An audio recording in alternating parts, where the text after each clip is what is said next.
Hi guys, magandang hapon. Kakain pa lang ako. Ang pagkain ko ay yung tira kanina ng mga estudyante ko na itlog na may sardinas. Tapos, pritong okra, tsaka pritong talong. Tapos, konting kanin. Diba? Kain tayo. Ay, meron pala ako sausawan. Bagoong na may kalamansi. Sarap to. Kain na kayo. Huwag nyo na tingnan yung aking pagkain.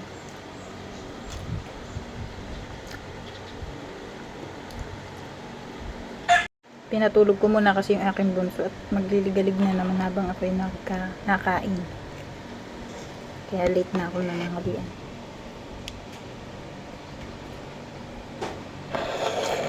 Ay! Ang gulo.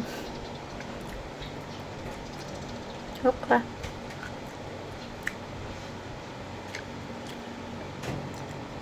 Talong. Ang sarap.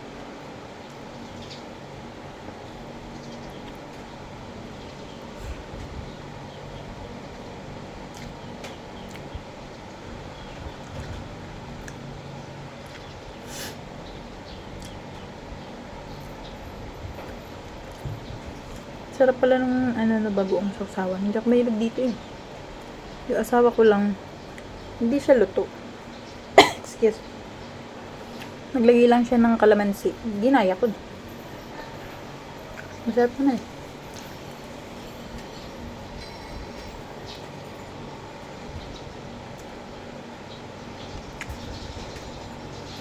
Talong.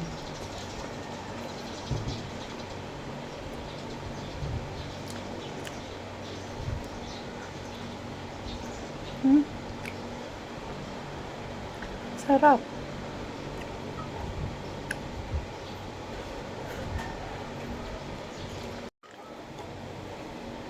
Itlog. Ay, oo nga. Na may sardinas. Sausaw ko din dito. Invento tayo.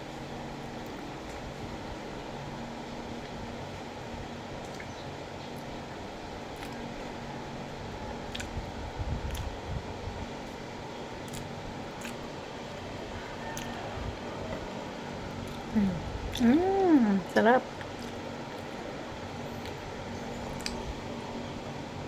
Kunti lang yung kanin ko.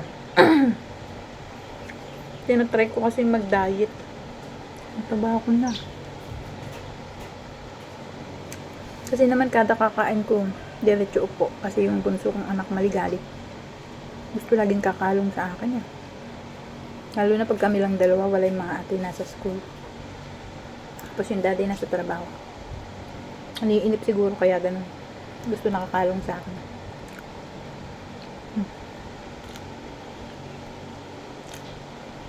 Ito lang. Kaya anong ulam ninyo kaninang tanghali?